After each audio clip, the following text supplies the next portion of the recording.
hello guys! So, kakagaling lang natin sa labas. And of course, hindi lang dahil sa Japan, hindi lang dahil sa weather ng Japan kung bakit glowing pa rin tayo. Syempre, sa tulong ng Kilibam Soap, pinapanatili niya tayong glowing. Ayan. Take note guys, itong Kilibam Soap natin is hindi lang siya for underarm. Pwede siya sa face natin, sa pimples, sa tights, sa chicken skin, and sa butt. So, ibig sabihin guys, this Kilibam Soap is pwede siya sa whole body natin. And tinatarget niya yung any dark areas ng katawan natin. Pwede din yan sa tulong ng glycolic. And meron yan 12 times powerful whitening. Bongga, di ba? Bago tayo mag-shower, mag-wash muna tayo ng face. Ayan. So guys, kung mag-avail kayo ng Kilibam Soap, meron siyang laman na 3 bar soap. Ayan, ganito yung itsura niya. So get ready with me!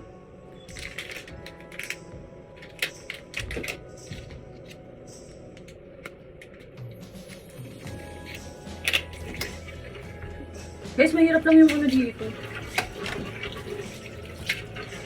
Yan.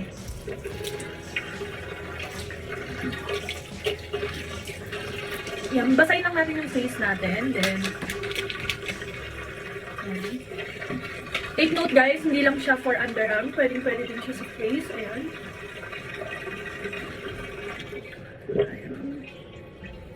Kailangan palagi din tayong nagwawash ng face, lalo na kapag galing tayo sa labas. Para yung mga dirt, kasi minsan akala natin, tulad nito, kapag maganda yung weather dito, akala na natin, malinis na yung face natin. So, mas okay na winawash din natin yung face natin. So, yun.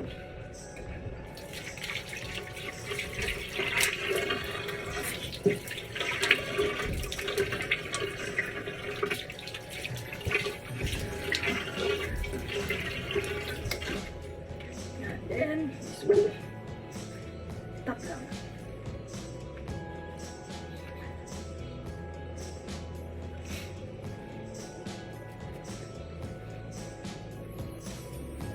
Ayun.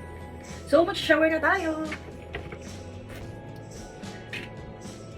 So, ayan guys, tapos na tayo mag-shower. Fresh na ulit.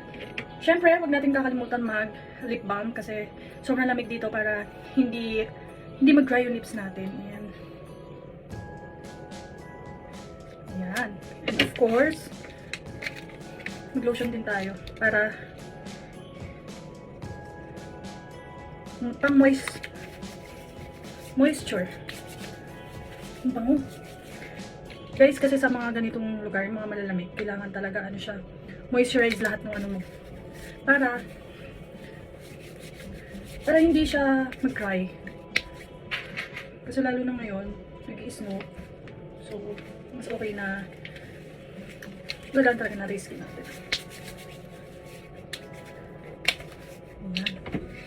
So, ayun guys. So, sa mga nagtatanong kung bakit glowing pa rin tayo kahit nasaan tayo, ito lang yung sekreto natin. Ayan. Magpapatuyo lang ako ng hair kasi yung hair dryer is nandun sa room. So, ayun.